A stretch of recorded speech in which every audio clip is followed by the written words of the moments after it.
Brought to you by V-Guard, co-powered by Sensodyne and Vimal. ಬಾಯಲ್ಲಿ ಹೇಳಿ ಕೇಸರಿ. Associate sponsor Ultratech Cement. ಎಸ್ಐಟಿಗೆ ಸಮಯ ಕೇಳಿ ವಿದೇಶದಲ್ಲಿರುವಂತಹ ಪ್ರಜ್ವಲ್ ರೇವಣ್ಣ ಅವರಿಗೆ ಇದೀಗ ಸಂಕಷ್ಟ ಡಬಲ್ ಆಗ್ತಾ ಇದೆ. ಯಾಕಂತಂದ್ರೆ ಒಂದ್ ಕಡೆ ನೋಟಿಸ್ ಅನ್ನ 2 ಬಾರಿ ಕೊಟ್ಟರು ಕೂಡ ಅವರು ಹಾಜರಾಗಿಲ್ಲ. ಈ ಕಾರಣಕ್ಕಾಗಿ 3ನೇ ಬಾರಿಗೆ ನೋಟಿಸ್ ಅನ್ನ ಕೊಡಲಾಗಿದೆ. ಇದರ ಜೊತೆಗೇನೆ ಪ್ರಜ್ವಲ್ ರೇವಣ್ಣ ವಿರುದ್ಧವಾಗಿ ಮತ್ತೊಂದು ಪ್ರಕರಣ ದಾಖಲಾಗಿದ್ದು, ಅದರಲ್ಲಿ ಬ್ಲಾಕ್ ಮೇಲ್ ಹಾಗೆ ಅತ್ಯಾಚಾರ ಅನ್ನುವಂಥ ಗಂಭೀರ ಆರೋಪಗಳನ್ನ ಮಾಡಲಾಗಿದೆ. ಹಾಗಿದ್ರೆ ಮತ್ತೊಂದು FIR ನಲ್ಲಿ ಇರುವಂತಹ ಸಂಗತಿಗಳು ಏನೇನು, ಇದು ಯಾವ ರೀತಿಯಾಗಿ ಸಂಕಷ್ಟ ತಂದಿಡಬಹುದು ಪ್ರಜ್ವಲ್ ರೇವಣ್ಣ ಅವರಿಗೆ, ಬನ್ನಿ ರಿಪೋರ್ಟ್ ಅಲ್ಲಿ ನೋಡ್ಕೊಂಬೋಣ. ಪ್ರಜ್ವಲ್ ರೇವಣ್ಣನ ರಕ್ಷಣೆ ಮಾಡ್ತಾ ಇರೋರು ಕೇಂದ್ರ ಸರ್ಕಾರ. ಯಾವ ದೇಶದಲ್ಲಿದ್ರು ಕೂಡ ಅಲ್ಲಿಂದ ಹಿಡ್ಕೊಂಡು ಅತ್ಯಾಚಾರ, ಬ್ಲಾಕ್ ಮೇಲ್, ಗನ್ ಇದೆ ಅಂತ ಹೆದರಿಸಿ ಪೆನ್ ಡ್ರೈವ್ ಪುರಾಣಕ್ಕೆ ದಿನಕ್ಕೊಂದು ಟ್ವಿಸ್ಟ್ ಸಿಗ್ತಾಗಿದೆ. ಬಗೆದಷ್ಟು ಬಯಲಾಗ್ತಿದೆ. ದೂರಿನ ಮೇಲೆ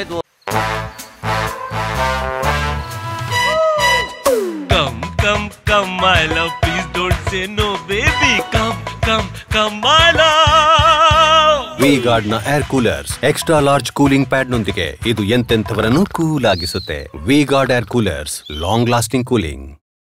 ದಾಖಲಾಗ್ತಿವೆ. ಲೈಂಗಿಕ ದೌರ್ಜನ್ಯ ಪ್ರಕರಣದಲ್ಲಿ ಸಂಸದ ಪ್ರಜ್ವಲ್ ರೇವಣ್ಣ HD ರೇವಣ್ಣಗೆ ಸಂಕಷ್ಟದ ಮೇಲೆ ಸಂಕಷ್ಟ ಎದುರಾಗಿದೆ. ಪ್ರಜ್ವಲ್ ರೇವಣ್ಣ ವಿರುದ್ಧ ಇದೀಗ ರೇಪ್ ಕೇಸ್ ಕೂಡ ದಾಖಲಾಗಿದೆ. ಮತ್ತೊಂದೆಡೆ HD ರೇವಣ್ಣ ವಿರುದ್ಧ ಮತ್ತೊಂದು ಕೇಸ್ ದಾಖಲಾಗಿದೆ. 2 ಬಾರಿ ನೋಟಿಸ್ ನೀಡಿದ್ರೂ ಹಾಜರಾಗಿಲ್ಲ. ಪೆನ್ ಡ್ರೈವ್ ಪ್ರಕರಣದಲ್ಲಿ ಸಿಲುಕಿಕೊಂಡಿರೋ ಸಂಸದ ಪ್ರಜ್ವಲ್ ರೇವಣ್ಣಗೆ ಸಂಕಷ್ಟದ ಮೇಲೆ ಸಂಕಷ್ಟ ಎದುರಾಗಿದೆ. ಮೊದಲ ನೋಟಿಸ್ಗೆ 1 ವಾರ ಸಮಯ ಕೇಳಿದ್ದ ಪ್ರಜ್ವಲ್ಗೆ ಮತ್ತೊಂದು ನೋಟಿಸ್ ನೀಡಲಾಗಿದೆ. ಇದೀಗ 3ನೇ ನೋಟಿಸ್ ನೀಡುವುದಕ್ಕೂ ಸಿದ್ಧತೆ ಮಾಡಿಕೊಳ್ಳಲಾಗ್ತಿದೆ. ಪ್ರಜ್ವಲ್ ರೇವಣ್ಣ ವಿರುದ್ಧ ಅತ್ಯಾಚಾರ, black mail case. ADGP, CID ಹಾಗೂ SIT ಮುಖ್ಯಸ್ಥರಿಗೆ ಮಹಿಳೆ ದೂರು. ಸಂಸದ ಪ್ರಜ್ವಲ್ ರೇವಣ್ಣ ವಿರುದ್ಧ ರೇಪ್ ಕೇಸ್ ದಾಖಲಾಗಿದೆ. ADGP, CID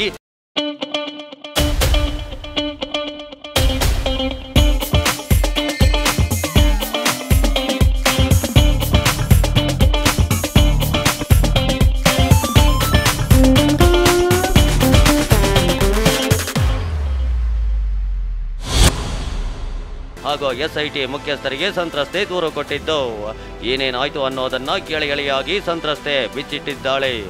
ಬೆದರಿಸಿ ಬ್ಲಾಕ್ ಮೇಲ್ ಮಾಡಿ ಅತ್ಯಾಚಾರ ಮಾಡಿದ್ದಾರೆಂದು ಸಂತ್ರಸ್ತೆ FIR ನಲ್ಲೇ ಉಲ್ಲೇಖಿಸಿದ್ದಾಳೆ. ಈ ದಿನ ADGP, CID ಹಾಗೂ ಮುಖ್ಯಸ್ಥರು ವಿಶೇಷ ತನಿಖಾ ತಂಡ CID ಬೆಂಗಳೂರು ಇವರು ಕಳಿಸಿಕೊಟ್ಟ ದೂರುದಾರಳಾದ ನಾನು ಪತಿ ಜೊತೆ ಹಾಜರಾಗಿ ನೀಡಿದ ಫಿರ್ಯಾದನ್ನ ಸ್ವೀಕರಿಸಿದ್ದು, ದೂರಿನ ಸಾರಾಂಶವೇನೆಂದ್ರೆ, ಸಾರ್ವಜನಿಕರ ಕೆಲಸ ಮಾಡಿಕೊಡುವುದಕ್ಕಾಗಿ MLA MP ಹತ್ರ ಹೋಗಿದ್ದೆ. ಅಧಿಕಾರಿ ವರ್ಗದವರಿಗೆ ಫೋನ್ ಮಾಡಿಸಲು MLA MP ಅವರನ್ನ ಭೇಟಿ ಮಾಡಲು ಆಗಾಗ ಹೋಗ್ತಿದ್ದೆ. ಒಂದು ದಿನ 2021ರಲ್ಲಿ ನನ್ನ ಕ್ಷೇತ್ರದ ವ್ಯಾಪ್ತಿಯ BCM ಇಲಾಖೆಯ ಕಾಲೇಜು ವಿದ್ಯಾರ್ಥಿನಿಯರ ಮುಂದಿನ ಭವಿಷ್ಯಕ್ಕಾಗಿ ಹಾಸ್ಟೆಲ್ ಸೀಟ್ ಕೊಡಿಸಲು ಸಂಸದರಾದ ಇದು ತಗೊಳ್ಳೋಣ. ಇದು ಇನ್ವರ್ಟರ್ AC. ನೀವು ಗ್ಯಾಮ್ಲರ್ ಅಲ್ವಾ? ಗ್ಯಾಮ್ಲರ್ ಜೂಜಾಡ್ತಿರಲ್ವಾ? ನೀವು ಜೂಜಾಡ್ತೀರಾ? ಇಲ್ಲ, ಯಾರು ಏನು ಹೇಳಿದ್ರು ಅಂತ ನೀನು ಎಷ್ಟು ಕಾಸ್ಟ್ಲಿ ಹಾಗೂ ಡೆಲಿಕೇಟ್ AC ತಗೊಂಡು ಸ್ಟೆಬಿಲೈಸರ್ ತಗೊಳ್ಳಿಲ್ಲ ಅಂದ್ರೆ ಇದು ಜೂಜಾಟ ತಾನೇ. ಒಂದೇ ಫ್ಲಕ್ಚುಯೇಷನ್ ಗೆ ನಿಮ್ಮ ಇನ್ವರ್ಟರ್ AC ಪಾರ್ಟ್ಸ್ ಡ್ಯಾಮೇಜ್ ಆಗಬಹುದು. ಅದನ್ನು V-Guard ಉಪಯೋಗಿಸಿ ಸುರಕ್ಷಿತವಾಗಿರಿಸಿ. V-Guard, India's #1 stabilizer. ಪ್ರಜ್ವಲ್ ರೇವಣ್ಣರವರ ಹತ್ತಿರ ವಿನಂತಿ ಮಾಡಿಕೊಳ್ಳಲು ಭೇಟಿ ಮಾಡಿದ್ದೆ. ಆಗ ಅವರು ತುರ್ತು ಹೋಗುವ ಸಂದರ್ಭದಲ್ಲಿದ್ದು ನಾಳೆ ಬನ್ನಿ ಅಂತ ಹೇಳಿದ್ರು. ಮರುದಿನ ನಾನು ಅವರನ್ನ ಭೇಟಿ ಮಾಡೋದಕ್ಕೆ ಅವರ ಹಾಸನದ MP ಕಚೇರಿ ಹಾಗೂ MP ನಿವಾಸಕ್ಕೆ ಹೋದಾಗ ಅವರ MP ನಿವಾಸದ ಕೆಳಗಿನ ಹಾಲಿನಲ್ಲಿ ತುಂಬಾ ಜನರಿದ್ರು. ಅಲ್ಲಿರುವ ಸಿಬ್ಬಂದಿ, ನೀವು ಮೇಲೆ ಇರಿ, ಅಲ್ಲಿ ಮಹಿಳೆಯರು ಇದ್ದಾರೆ ಅಂತ ಹೇಳಿದ್ರು. ನನ್ನನ್ನ ಅವರ MP ನಿವಾಸದ ಮೇಲೆ ಮಹಡಿಗೆ ಕಳಿಸಿದ್ರು. ಸಂಸದ ಪ್ರಜ್ವಲ್ ರೇವಣ್ಣ ಕೆಳಗೆ ಸಾರ್ವಜನಿಕರನ್ನ ಮಾತನಾಡಿಸಿಕೊಂಡು ಬಳಿಕ ಮೇಲೆ ಹಾಲ್ ಹತ್ತಿರ ಬಂದ್ರು. ನನಗಿಂತ ಮುಂಚೆ ಹೋಗಿ ಕೂತಿದ್ದಂತಹ ಮಹಿಳೆಯರನ್ನ ಮೊದಲು ಮಾತನಾಡಿಸಿ ಕಳುಹಿಸಿದ್ರು. ಕೊನೆಗೆ ಒಬ್ಬಳೇ ಉಳಿದುಕೊಂಡೆ. ಆಗ ಅವರು ನನ್ನನ್ನ ಮೇಲೆ ಅವರ ರೂಮ್ ಒಳಗೆ ಕರೆದ್ರು. ನಾನು ಒಳಗೆ ಹೋದೆ. ಆಗ ಅವರು ನನ್ನ ಕೈ ಹಿಡಿದು ಎಳೆದುಕೊಂಡು ರೂಮ್ ಬಾಗಿಲನ್ನ ಹಾಕಿಕೊಂಡ್ರು. ಆವಾಗ ನಾನು ಬೇಡ, ಯಾಕೆ ಬಾಗಿಲು ಹಾಕ್ತಿದ್ದೀರಾ ಎಂದು ಕೇಳಿದೆ.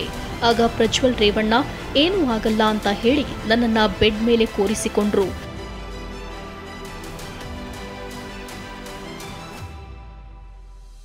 ನಿನ್ನೆ ಸಂತ್ರಸ್ತೆಯ ಹೇಳಿಕೆಯನ್ನ ಎಸ್ಐಟಿ ಅಧಿಕಾರಿಗಳು ದಾಖಲಿಸಿಕೊಂಡಿದ್ದಾರೆ. ಸಿಆರ್ಪಿಸಿ 164 ಅಡಿ ನ್ಯಾಯಾಧೀಶರ ಮುಂದೆ ಸಂತ್ರಸ್ತೆಯ ಹೇಳಿಕೆಯನ್ನ ದಾಖಲು ಮಾಡಲಾಗಿದೆ. ಹಾಗಾದ್ರೆ ಸಂಸದ ಪ್ರಜ್ವಲ್ ವಿರುದ್ಧ ಯಾವೆಲ್ಲ ಕೇಸ್ಗಳು ದಾಖಲಾಗಿದೆ ಅನ್ನೋದನ್ನ ನೋಡೋದಾದ್ರೆ, ಐಪಿಸಿ ಸೆಕ್ಷನ್ 376 2N ಅಡಿಯಲ್ಲಿ ಪ್ರಜ್ವಲ್ ವಿರುದ್ಧ ಕೇಸ್ ಹಾಕಲಾಗಿದೆ. ಅಂದ್ರೆ ಒಬ್ಬ ಮಹಿಳೆ ಮೇಲೆ ನಿರಂತರ ಅತ್ಯಾಚಾರ ಎಸಗಿರೋ ಆರೋಪದಡಿ ಎಫ್ಐಆರ್ ಹಾಕಲಾಗಿದೆ. ಇದು ಸಾಬೀತಾದ್ರೆ ಕನಿಷ್ಠ 10 ವರ್ಷ ಗರಿಷ್ಠ ಜೀವಾವಧಿ ಶಿಕ್ಷೆ ವಿಧಿಸಬಹುದಾಗಿದೆ. ಇದರ ಜೊತೆಗೆ ಐಪಿಸಿ ಸೆಕ್ಷನ್ 506 ಅಡಿ ಅಪರಾಧಿಕ ಉದ್ದೇಶದಿಂದ ಬೆದರಿಸೋದು. ಈ ಸೆಕ್ಷನ್ನಲ್ಲಿ 2 ವರ್ಷ ಜೈಲು ಶಿಕ್ಷೆ ದಂಡ ವಿಧಿಸಬಹುದಾಗಿದೆ. ಇನ್ನು ಐಪಿಸಿ ಸೆಕ್ಷನ್ 354A1 ನಲ್ಲಿ ಲೈಂಗಿಕ ಬೇಡಿಕೆಗೆ ಒತ್ತಾಯಿಸೋದು. ಈ ಸೆಕ್ಷನ್ ಅಡಿಯಲ್ಲಿ ಗರಿಷ್ಠ 3 ವರ್ಷಗಳ ಶಿಕ್ಷೆ ವಿಧಿಸಬಹುದಾಗಿದೆ.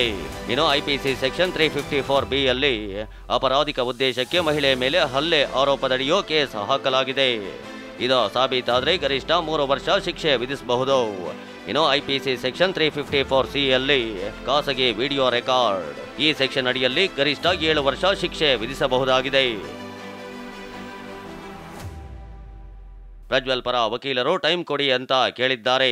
ಸಮಯಾವಕಾಶ ಕೊಡೋಕ್ಕಾಗಲ್ಲ ಅಂತ ಬೆಂಗಳೂರಿನಲ್ಲಿ ಗೃಹ ಸಚಿವ ಪರಮೇಶ್ವರ್ ಹೇಳಿದ್ದಾರೆ. ಪ್ರಜ್ವಲ್ ಅವರ ಅಡ್ವೊಕೇಟು ನಮಗೆ ಸಮಯ ಕೊಡಿ 6 ದಿವಸ ಅಂತ ಹೇಳಿ ಅವರು ಪತ್ರ ಬರೆದಿದ್ದಾರೆ SITಗೆ. ಅದಕ್ಕೆ ಕೊಡೋದಕ್ಕೆ ಸಾಧ್ಯ ಇಲ್ಲ, ಪ್ರಾವಿಷನ್ ಇಲ್ಲ ಅಂತ ಹೇಳಿ ತಿಳಿಸಿದ್ದಾರೆ. ಮತ್ತೊಂದೆಡೆ ವಿದೇಶದಲ್ಲಿರೋ ಪ್ರಜ್ವಲ್ ರೇವಣ್ಣ ಅವರನ್ನ ಕೇಂದ್ರ ಸರ್ಕಾರ ರಕ್ಷಣೆ ಮಾಡ್ತಿದೆ ಅಂತ ಸಿಎಂ ಸಿದ್ದರಾಮಯ್ಯ ಆರೋಪಿಸಿದ್ದಾರೆ. ಎಲ್ಲಿಗಾರ ಎಸ್ಕೇಪ್ ಆಗಲಿ ರೀ, ಅಲ್ಲಿಂದ ಹಿಡ್ಕೊಬತ್ತೀವಿ. ಯಾವ ದೇಶದಲ್ಲಿದ್ದರೂ ಕೂಡ ಅಲ್ಲಿಂದ ಹಿಡ್ಕೊಬತ್ತೀವಿ. ನಾನು ಅದಕ್ಕೆ ಪ್ರೈಮ್ ಮಿನಿಸ್ಟ್ರಿಗೆ ಪತ್ರ ಬರೆದಿದ್ದೀನಿ. ಅವ್ರು ಡಿಪ್ಲೊಮ್ಯಾಟಿಕ್ ಪಾಸ್ಪೋರ್ಟ್ನ ಕ್ಯಾನ್ಸಲ್ ಮಾಡಿ. ಪಾಸ್ಪೋರ್ಟ್ ಕ್ಯಾನ್ಸಲ್ ಆದ್ಮೇಲೆ ಇರೋಕ್ಕಾಗಲ್ವಲ್ಲ ವಿದೇಶದಲ್ಲಿ, ನಮ್ಮ ದೇಶಕ್ಕೆ ಬರಲೇಬೇಕಲ್ಲ. ರಕ್ಷಣೆ ಮಾಡ್ತಾ ಇದ್ದಾರೆ, ಪ್ರಜ್ವಲ್ ರೇವಣ್ಣನ ರಕ್ಷಣೆ ಮಾಡ್ತಾ ಇರೋರು ಕೇಂದ್ರ ಸರ್ಕಾರ. ಎಸ್ಐಟಿ ಅಧಿಕಾರಿಗಳು ಇಂಚಿಂಚು ಜಾಲಾಡ್ತಿದ್ದಾರೆ. ಹಾಸನದ 3 ತೋಟದ ಮನೆಗಳ ಮೇಲೆ ಎಸ್ಐಟಿ ಅಧಿಕಾರಿಗಳು ದಾಳಿ ಮಾಡಿದ್ದಾರೆ. ಹೊಳೆ ನರಸೀಪುರದ ಪಡುವಲಿಪ್ಪೆ ತೋಟದ ಮನೆ, ಕಾಮೇನಹಳ್ಳಿ, ಚನ್ನರಾಯಪಟ್ಟಣದ ಗನ್ನಿಗಡ ತೋಟದ ಮನೆ ಮೇಲೂ ದಾಳಿ ಮಾಡಲಾಗಿದೆ.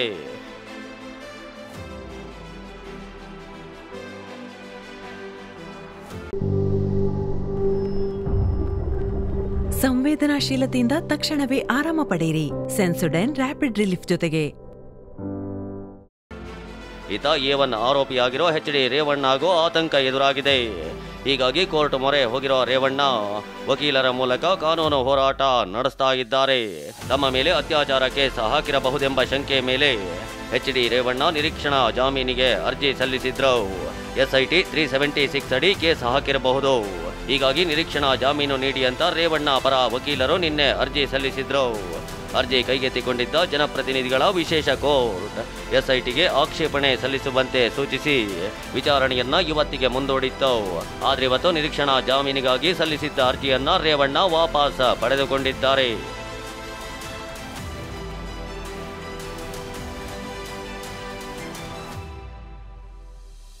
HD ರೇವಣ್ಣಗೆ ಮತ್ತೆ ಶುರುವಾಯಿತು ಬಂಧನ ಭೀತಿ. ಹಾಸನದ ಕೇಸ್ ಒಂದ್ ಕಡೆಯಾದ್ರೆ ರೇವಣ್ಣ ವಿರುದ್ಧ ಮೈಸೂರಿನ KR ನಗರ ಠಾಣೆಯಲ್ಲಿ ಮತ್ತೊಂದು ಕೇಸ್ ದಾಖಲಾಗಿದೆ. ರೇವಣ್ಣ ಮನೆಯಲ್ಲಿ ಕೆಲಸ ಮಾಡ್ತಿದ್ದ ನನ್ನ ತಾಯಿ ಕಾಣೆಯಾಗಿದ್ದಾರೆ ಅಂತ ಪುತ್ರ ದೂರು ದಾಖಲಿಸಿದ್ದು. HD ರೇವಣ್ಣ ಮತ್ತು ಸತೀಶ್ ಬಾಬು ಅನ್ನೋರ ವಿರುದ್ಧ FIR ಆಗಿದೆ.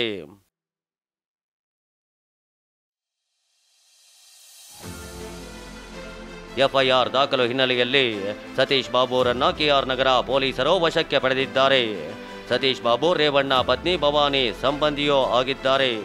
ಇದೀಗ ಬಂಧನ ಭೀತಿಯಿಂದ ಮತ್ತೆ ಕೋರ್ಟ್ಗೆ HD ರೇವಣ್ಣ ನಿರೀಕ್ಷಣಾ ಜಾಮೀನು ಅರ್ಜಿ ಸಲ್ಲಿಸಿದ್ದಾರೆ.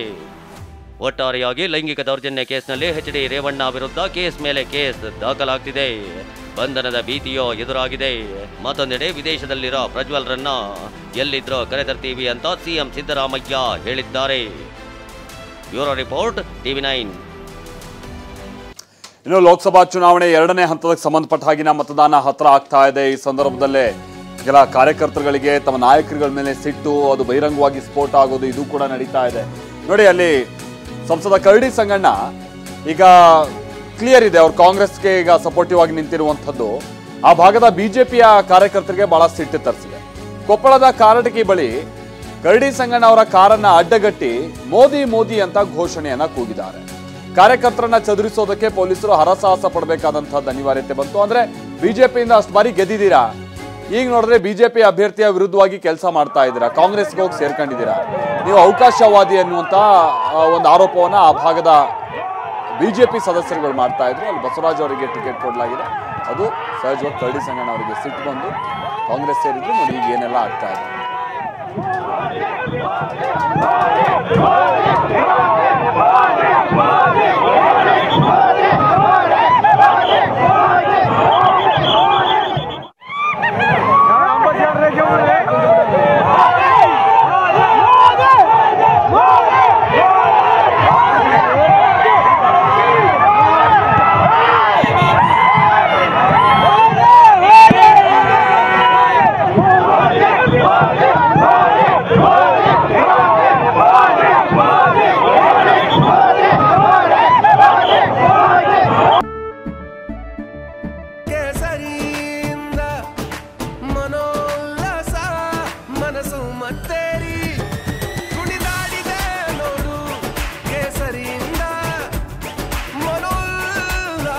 ಕ್ಷಣಕ್ಷಣವೂ ಆಚರಿಸಿ ಕೇಸರಿ ಹಬ್ಬ. ವಿಮಲ್, ಬಾಯಲ್ಲಿ ಹೇಳಿ ಕೇಸರಿ.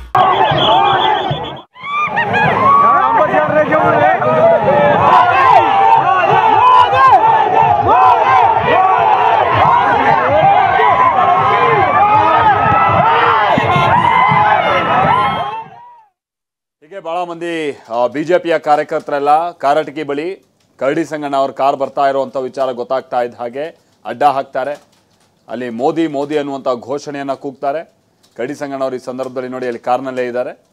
ಬಟ್ ಹೊರಬರೋದು, ಅವ್ರನ್ನೇನಾದ್ರು ಸಮಾಧಾನ ಮಾಡಿಸೋಕೆ ಪ್ರಯತ್ನ ಪಡೋದು, ಈ ಥರದ್ದು ಯಾವುದನ್ನು ಕೂಡ ನಾವು ಗಮನಿಸಿಲ್ಲ. ಇಷ್ಟು ದಿವಸ ಕರಡಿ ಸಂಗಣ್ಣ ಅವರು ಬಳಸ್ತಾ ಇದ್ದಂಥ ಕಾರ್ನಲ್ಲಿ ಬಿಜೆಪಿಯ ಬಾವುಟ ರಾರಾಜಿಸ್ತಾ ಇತ್ತು. ಈಗ ನೋಡಿ ಕಾಂಗ್ರೆಸ್ ಬಾವುಟ ಹಾರಾಡ್ತಾ ಇದೆ. ಇದು ಕೂಡ ಆ ಭಾಗದ ಬಿಜೆಪಿ ಕಾರ್ಯಕರ್ತರನ್ನ ಸಿಟ್ಟಿಗೆಬ್ಸಿತ್ತು. ಹೀಗಾಗಿನೇ ಅವ್ರ ಕಾರಿಗೆ ಅಡ್ಡಗಟ್ಟಿ ಘೋಷಣೆ ಕೂಗುವಂಥ ಸಂದರ್ಭದಲ್ಲಿ ಕರಡಿ ಸಂಗಣ್ಣ ಅವರು ಮೌನಕ್ಕೆ ಜಾರಿದ್ರು. ಮತ್ತೊಂದು ಕಡೆ ಬಸವರಾಜ್ ಅವರು, ಆ ಭಾಗದ ಬಿಜೆಪಿ ಅಭ್ಯರ್ಥಿ, ನನಗೆ ಕರಡಿ ಸಂಗಣ್ಣ ಅವರು ಸಪೋರ್ಟಿವ್ ಆಗಿ ನಿಲ್ತಾರೆ, ನಮ್ಮ ಇಬ್ಬರ ನಡುವೆ ಯಾವುದೇ ರೀತಿಯಂಥ ಭಿನ್ನಾಭಿಪ್ರಾಯ ಇಲ್ಲ, ವರಿಷ್ಠರು ತೆಗೆದುಕೊಂಡಿರುವಂಥ ನಿರ್ಧಾರಕ್ಕೆ ಅವರು ಸಪೋರ್ಟಿವ್ ಆಗಿರ್ತಾರೆ ಅನ್ನುವಂಥ ಒಂದು ಭರವಸೆಯನ್ನು ವ್ಯಕ್ತಪಡಿಸ್ತಾ ಇದ್ರು. ಬಟ್ ಅದೆಲ್ಲ ಇನ್ನು ಈ ವಿಡಿಯೋವನ್ನ ಹೊರಬಿಟ್ಟಿದ್ಯಾರು, ಪೆನ್ ಡ್ರೈವ್ನೆಲ್ಲ ಊರಲ್ಲೆಲ್ಲ ಹಂಚಿದಂಥವ್ರು ಯಾರು, ಈ ವಿಚಾರ ಈ ಪ್ರಕರಣಕ್ಕೆ ಸಂಬಂಧಪಟ್ಟ ಹಾಗೆ ಬಹಳ ಕುತೂಹಲವಾಗಿ ಕೆರಳಿಸ್ತಾ ಇದೆ. ಅದರ ಜೊತೆಗೇನೆ ಇದೇ ವಿಚಾರವಾಗಿ ಬಹಳ ಆರೋಪ ಪ್ರತ್ಯಾರೋಪ ನಡೀತಾ ಇರುವಂತಹ ಸಂದರ್ಭ. ಅದರಲ್ಲೂ ಕೂಡ ಕುಮಾರಸ್ವಾಮಿ ಅವರು ಹಾಗೆ ಡಿ.ಕೆ. ಶಿವಕುಮಾರ್ ನಡುವೆ ಇದೇ ಪೆನ್ ಡ್ರೈವ್ ವಿಚಾರಕ್ಕೆ ಸಂಬಂಧಪಟ್ಟ ಹಾಗೆ ಮಿತಿಮೀರಿದ ವಾಗ್ಯುದ್ಧ ನಡೀತಾ ಇರುವಂಥದ್ದನ್ನು ನಾವು ನೋಡ್ತಾ ಇದ್ದೀವಿ. ಅದರ ಜೊತೆಗೇನೆ ಈ ಪ್ರಕರಣಕ್ಕೆ ಸಂಬಂಧಪಟ್ಟ ಹಾಗೆ ವಕೀಲ ಹಾಗೆ ಬಿಜೆಪಿಯ ಮುಖಂಡ ಕೂಡ ಆಗಿರುವಂಥ ದೇವರಾಜೇಗೌಡ ಅವರು ಹೊಸದೊಂದು ಟ್ವಿಸ್ಟ್ ಅನ್ನ ಕೊಟ್ಟಿದ್ದಾರೆ. ಒಂದು ವಾರದಲ್ಲಿ ಎಲ್ಲವೂ ಕೂಡ ಗೊತ್ತಾಗುತ್ತೆ. ಹಾಗೆ ಹಾಸನದ ಒಕ್ಕಲಿಗ ನಾಯಕತ್ವಕ್ಕಾಗಿ ನಡೀತಾ ಇರುವಂತ ಫೈಟ್ ಇದು ಅಂತ ಹೊಸ ವ್ಯಾಖ್ಯಾನ ಮಾಡಿದ್ದಾರೆ.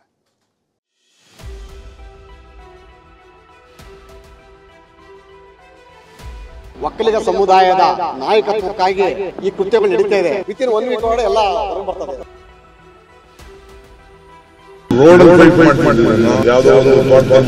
ಕಾಂಗ್ರೆಸ್ನ ಮಹಾನ್ ನಾಯಕ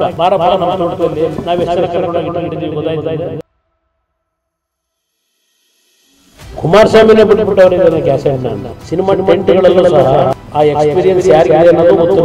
ಸಿದ್ದರಾಮಣ್ಣ ನೀನು ಒಳ್ಳೇದು ಮಾಡಕ್ ಬಂದಿಲ್ಲ, ನಿನ್ನ ಸೀಟ್ ಮೇಲೆ ಶಿವಕುಮಾರ್ ಕಣ್ಣಾದ.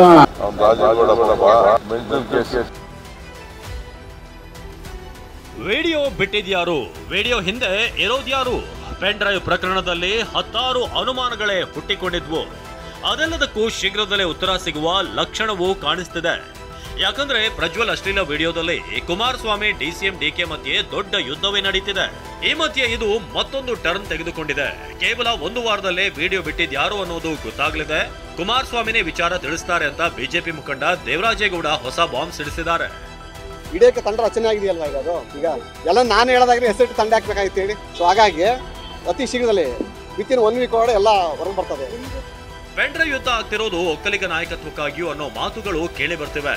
ಹಾಸನದಲ್ಲಿ ಒಕ್ಕಲಿಗ ನಾಯಕತ್ವಕ್ಕಾಗಿ ಎಷ್ಟೆಲ್ಲ ನಡೀತಿರೋದು ಅಂತ ಬಿಜೆಪಿ ಮುಖಂಡ ದೇವರಾಜೇಗೌಡ ಸ್ಫೋಟಕ ಹೇಳಿಕೆ ನೀಡಿದ್ದಾರೆ. ಅತಿ ಶೀಘ್ರವಾಗಿ ಏನು ಹಾಸನ ಜಿಲ್ಲೆಯಲ್ಲಿ ಪ್ರಭಾವಿ ನಾಯಕರುಗಳು ಮತ್ತು ರಾಜ್ಯದಲ್ಲಿ ಒಕ್ಕಲಿಗ ಸಮುದಾಯದ ನಾಯಕತ್ವಕ್ಕಾಗಿ ಏನು ಇಂಥ ಒಂದು ಅನಾಚಾರ ಅಕ್ರಮ ಇದೆಲ್ಲ ಒಂದು ಈ ಕೃತ್ಯಗಳು ನಡೀತಾ ಇದೆ ನಾಯಕತ್ವಕ್ಕಾಗಿ, ಆ ನಾಯಕತ್ವದ ವಿಚಾರಕ್ಕೆ ಸಂಬಂಧಪಟ್ಟಂತೆ ಹಾಸನದಲ್ಲಿ ಬಹಳ ದೊಡ್ಡ ಮಟ್ಟದ ರಾಜಕೀಯ ಬದಲಾವಣೆ ಆಗ್ತಾ ಇದೆ. ಇನ್ನು 1 ವಾರದಲ್ಲಿ ಏನು ಈ ಕುಟುಂಬ ಇದೆ. ಈ ಸಂಕಷ್ಟದಲ್ಲಿರುವಂತಹ ಕುಟುಂಬದ ಸಂಬಂಧಪಟ್ಟಂತೆ ಒಂದು ಮಹತ್ತರವಾದಂತಹ ತೀರ್ಮಾನವನ್ನ ಎಚ್.ಡಿ. ಕುಮಾರಸ್ವಾಮಿ ಅವರು ಕೈಗೊಳ್ಳಲಿದ್ದಾರೆ. ಪೆನ್ ಡ್ರೈವ್ ಕೇಸ್ನಲ್ಲಿ ಮತ್ತೆ ಡಿಸಿಎಂ ಡಿಕೆ ಕುಮಾರಸ್ವಾಮಿ ಮಧ್ಯೆ ಮಾತಿನ ಕಾಳಗ ಮುಂದುವರೆದಿದೆ. ನಾನು ರೋಡ್ನಲ್ಲಿ ಫೈಟ್ ಮಾಡ್ತೀನಿ ಎಂದಿದ್ದ ಡಿಸಿಎಂ ಡಿಕೆಗೆ ಕುಮಾರಸ್ವಾಮಿ ಕೌಂಟರ್ ಕೊಟ್ಟಿದ್ದಾರೆ. ನೀನು ಸ್ಟ್ರೀಟ್ ಫೈಟರ್ ಆದ್ರೆ ಬಾ ತೋಟಕ್ಕೆ ಅಂತ ಪಂಚ್ ಕೊಟ್ರು. ನನಗೆ ತಲೆಕೆಟ್ಟಿದ್ಯಾ? ನನಗೆ ಫೈಟ್ ರೋಡಲ್ಲಿ ಫೈಟ್ ಮಾಡ್ತಿದ್ದ ಹಿಂದಕ್ಕೆ ಯಾರನ್ನ ಕಳಿಸಿ ಎತ್ತಕ್ಕೆ ಯಾವುದೋ ಒಂದು ತೋಟದಲ್ಲಿ ಮಡಗೋದು ಇನ್ನೊಂದು ಕಡೆ ಮಾಡೋದು ನನಗೇನು ಅವಶ್ಯಕತೆ ಇಲ್ಲ. ಕಾಂಗ್ರೆಸ್ನ ಮಹಾನ್ ನಾಯಕ ನಾವು ಯಾವುದು ತೋಟದಲ್ಲಿ ಯಾರನ್ನೂ ಇಟ್ಕೊಂಡಿಲ್ಲ, ಕದ್ದು ತಗೊಂಡೋಗಿ ಸ್ಟ್ರೀಟ್ ಫೈಟರ್ ನಾವು ಅಂತ ಹೇಳಿದ್ವಿ.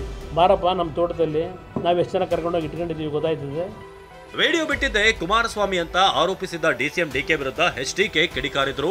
ನನಗೇನು ಹುಚ್ಚ ಅಂತ ಕೌಂಟರ್ ಕೊಟ್ರು. ಕ್ಯಾಸೆಟ್ ಮಾಡಿದ್ ಯಾರು ಗೊತ್ತು ಅಂತ ಬಾಂಬ್ ಸಿಡಿಸಿದ್ರು. ಪಾಪ ಹೇಳಿದ್ದಾರೆ ಕೆಲವರು, ಕುಮಾರಸ್ವಾಮಿನೇ ಬಿಟ್ಬಿಟ್ಟವ್ರು ಇದನ್ನು ಕ್ಯಾಸೆಟ್ನ ಅಂತ. ಕುಮಾರಸ್ವಾಮಿನೇ ಬಿಟ್ಟು ನನಗೆ ಹುಚ್ಚ. ಈ ಕ್ಯಾಸೆಟ್ ಪ್ರಿಪೇರ್ ಮಾಡೋದು ನಾನಲ್ಲ, ಹಲವಾರು ಪ್ರಕರಣಗಳು ಕೊಡಬಲ್ಲೆ. ಯಾವ್ಯಾವ ಕಾಲದಿಂದ ಸಿನಿಮಾ ಟೆಂಟ್ಗಳಲ್ಲೂ ಸಹ ಇವೆಂಥವು ಅಶ್ಲೀಲ ಚಿತ್ರಗಳನ್ನ ಹಾಕೊಂಡು ಓಡಿಸ್ತಾ ಇದ್ರಲ್ಲ, ಆ ಎಕ್ಸ್ಪೀರಿಯನ್ಸ್ ಯಾರಿಗಿದೆ ಅನ್ನೋದು ಗೊತ್ತು ನನಗೆ. ಡಿಕೆ ಸಿಡಿ ಮಾಡೋದ್ರಲ್ಲಿ ಎಕ್ಸ್ಪರ್ಟ್, ಸಿಎಂ ಅವರೇ ಹುಷಾರಾಗಿರಿ. ಡಿಸಿಎಂ ಡಿಕೆ ಶಿವಕುಮಾರ್ ವಿರುದ್ಧ ರಾಜುಗೌಡ ಸ್ಫೋಟಕ ಹೇಳಿಕೆ.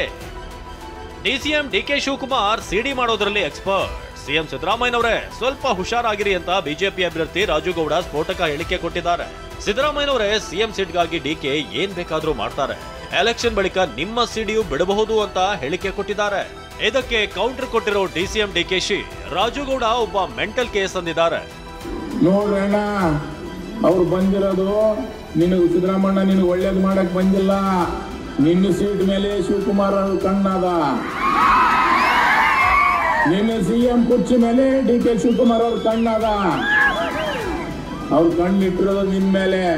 ಈ MP ಎಲೆಕ್ಷನ್ ಮುಗಿಯೋಣ, ನಿಂದರ ಯಾವ್ದಾರ ಒಂದು ಸಿಡಿ ಬಿಡ್ಬೋದು, ಇಲ್ಲ ಎತ್ತಿಂದ್ರ ಪಾಪ ಎತ್ತಿಂದ್ರದಾರ ಯಾವ್ದಾರ ಬಿಡ್ಬೋದು.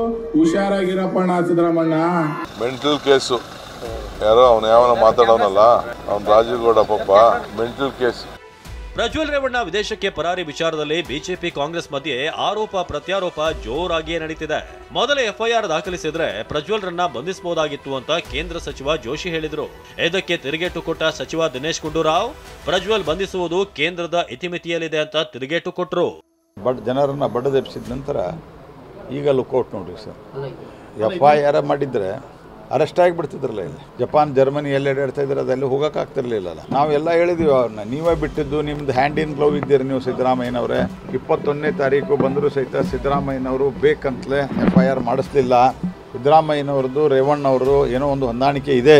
ನೀವು ಇವತ್ತು BJP ಮೇಲೆ ಆರೋಪ ಮಾಡ್ತೀರಿ. ವಿಡಿಯೋಗಳು ಬಂದಿದ್ದು 25ನೇ ತಾರೀಕು ರಾತ್ರಿ.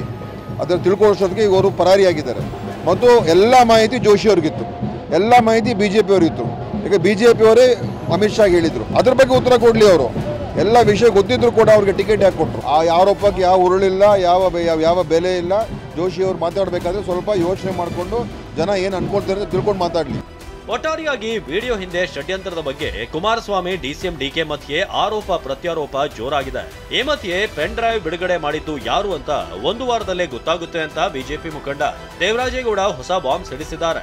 ಮುಂದೆ ಇದ್ಯಾವ ಹಂತಕ್ಕೆ ಹೋಗುತ್ತೋ ಕಾದು ನೋಡಬೇಕಿದೆ. Bureau report, TV9. ಇನ್ನು ಬಿಜೆಪಿಯ ರಾಜ್ಯಾಧ್ಯಕ್ಷ BY ವಿಜಯೇಂದ್ರ ಕೊಪ್ಪಳ ಭಾಗದಲ್ಲೆಲ್ಲ ಬಹಳ ಅದ್ದೂರಿಯಾಗಿ ಇವತ್ತು ಪ್ರಚಾರ ಕಾರ್ಯದಲ್ಲಿ ನಿರತರಾಗಿದ್ದಾರೆ. ವಿಮುಖೇನವಾಗಿ ಪಕ್ಷದ ಅಭ್ಯರ್ಥಿ ಪರವಾಗಿ ಅವರು ಮತಚಿಕಾರಿಯಲ್ಲಿದ್ದಾರೆ. ಒಂದ್ ಕಡೆ ನಾವು ಈಗ ತಾನೇ ಸ್ವಲ್ಪ ಹೊತ್ತಿನ ಮುಂಚೆ ನೋಡ್ತಾ ಇದ್ವಿ, ಕೊಪ್ಪಳದಲ್ಲಿ ಬಾರಿ ಚುನಾವಣೆ ಕಾವು ಹೇಗಿದೆ ಅನ್ನುವಂಥ ವಿಚಾರವಾಗಿ. ಅಂದ್ರೆ ಕೊಪ್ಪಳದಲ್ಲಿ ಬಿಜೆಪಿಯ ಸದಸ್ಯರೆಲ್ಲ ಸೇರಿ ಕರಡಿ ಸಂಗಣ್ಣ ಅವರಿಗೆಲ್ಲ ಮುತ್ತಿಗೆ ಹಾಕುವಂತ ಪ್ರಯತ್ನ ಒಂದ್ ಕಡೆ, ಮತ್ತೊಂದ್ ಕಡೆ ಅದೇ ಕೊಪ್ಪಳದಲ್ಲಿ ಬಿಜೆಪಿ ಪರವಾಗಿ ಪ್ರಚಾರದಲ್ಲಿ ಸ್ವತಃ ಈಗ ವಿಜಯೇಂದ್ರ ಭಾಗಿಯಾಗಿದ್ದಾರೆ. ಪಕ್ಷದ ಅಭ್ಯರ್ಥಿ ಬಸವರಾಜ್ ಪರವಾಗಿ ಮತಯಾಚನೆ. ಇನ್ನು ಮತದಾನ ಹತ್ರ ಬರ್ತಾ ಇದ್ದ ಹಾಗೆ ನನಗೆ ಬೆದರಿಕೆ ಹಾಕ್ಬಿಟ್ರು, ಗಲಾಟೆ ಮಾಡ್ಬಿಟ್ರು, ಅದರಲ್ಲೂ ಕೊಲೆ ಬೆದರಿಕೆ ಅನ್ನುವಂಥ ವಿಚಾರಗಳು ಮೇಲಿನ ಮೇಲೆ ಮುನ್ನೆಲೆಗೆ ಬರ್ತಾ ಇದೆ. ಅದರಲ್ಲೂ MB ಪಾಟೀಲ್ ಅವರ ಸಹೋದರ ಬಿಜೆಪಿಯ ಮುಖಂಡನೋರ್ವನ ವಿರುದ್ಧವಾಗಿ ಪಂಜಾಬ್ನ ಈ ಸರ್ದಾರ್ಜಿಗಳನ್ನೆಲ್ಲ ಕರ್ಕೊಂಡ್ಬಂದ್ಬಿಟ್ಟು ನನ್ನ ಮೇಲೆ ಒಬ್ರು ಅಟ್ಯಾಕ್ ಮಾಡಿಸ್ತಾ ಇದ್ದಾರೆ, ಕೊಲೆ ಬೆದರಿಕೆ ಹಾಕ್ತಿದ್ದಾರೆ ಅಂತ ಆರೋಪಿಸಿದ್ದಾರೆ. ಏನಾಗಿರೋದಾಗಿದ್ರೆ ವಿಜಯಪುರದಲ್ಲಿ ಬನ್ನಿ ನೋಡೋಣ.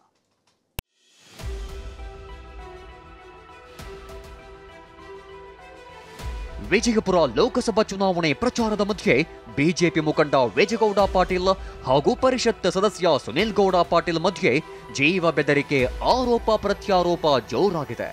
ಬಿಜೆಪಿ ಮುಖಂಡ ಪಂಜಾಬಿನ ಸರ್ದಾಜಿಗಳನ್ನ ಇಲ್ಲಿ ಅಕ್ರಮವಾಗಿ ಕರೆತಂದಿಟ್ಟುಕೊಂಡಿದ್ದಾರೆ. ಅವರ ಬಳಿ ಅಕ್ರಮ ಶಸ್ತ್ರಾಸ್ತ್ರಗಳಿವೆ.